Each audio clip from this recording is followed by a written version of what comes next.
Hey, it's Rachel Cooke, your modern mentor. I'm the founder of Lead Above Noise, a firm specializing in helping leaders and organizations fully activate their teams, driving both engagement and performance.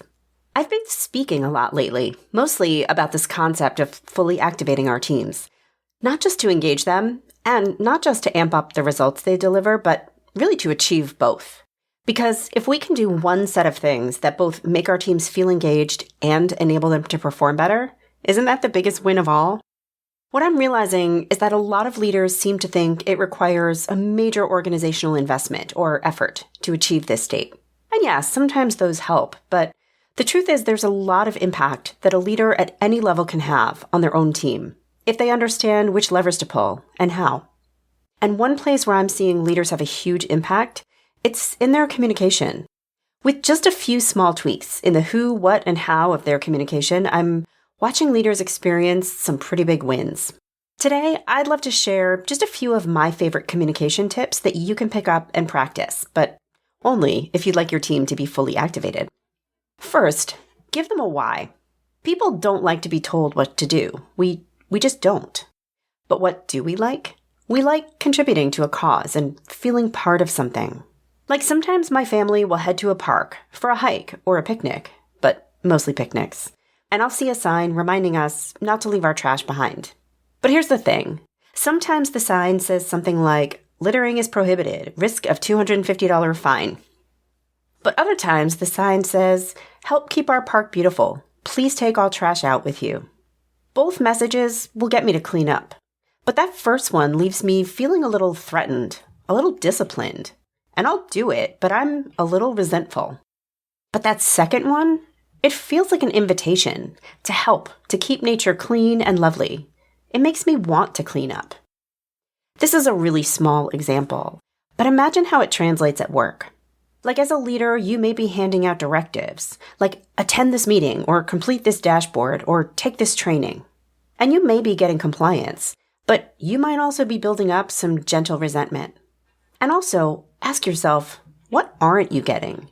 When you just tell someone what to do without explaining the why, you're missing out on an opportunity to invite them in, to excite them, and get their ideas and inputs to make it better.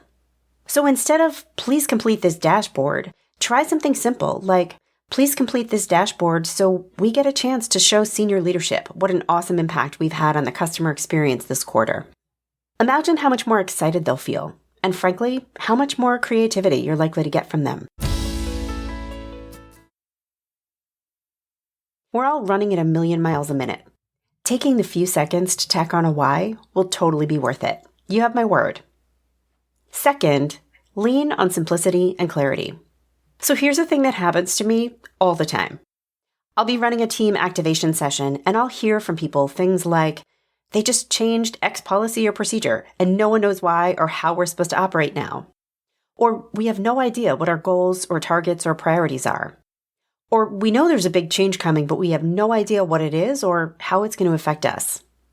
And then I play this back to the leader who inevitably says, what do you mean? I've explained that a dozen times. There's a quote that I love from George Bernard Shaw that goes, the single biggest problem in communication is the illusion that it has taken place.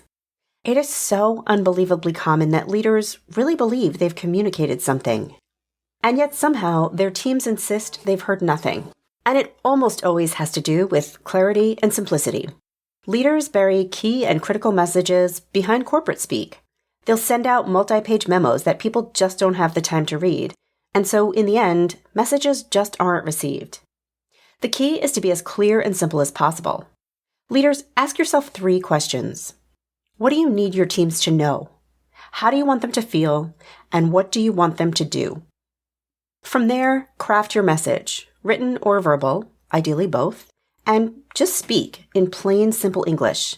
If there's a lot of extra detail, drop it in an appendix, but make sure you call people's attention to just the basics and test for understanding. Don't assume your message has been received. Next, ask questions. Not sure what to say? Lead with a question, an open, honest one. Use your words not to dictate or direct, but to invite and acquire new intel. Your teams are working hard, I promise, and they want to deliver more, better, bigger. But there are things holding them back. Inefficiencies, broken processes, bottlenecks. What are these things? Well, there's only one way to find out, as in ask and just listen.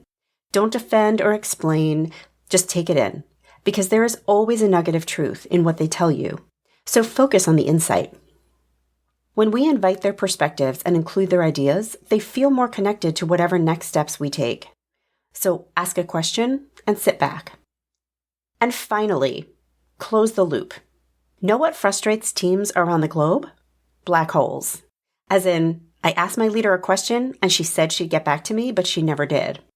Or my leader mentioned a new process was coming, but we've never heard anything since and we're a little anxious. Or my leader asked for suggestions and we gave them, and it's just been crickets ever since. Whatever the conversation with your team, close the loop. Still don't have an answer? Then tell them that and recommit to finding it. Still not sure when that new process is being implemented? Tell them that and recommit to learning more. Heard their ideas but can't implement them for whatever reason? Tell them that. Explain what was great about the idea and why it's a no-go. In the absence of updates, we create our own stories, generally horror stories.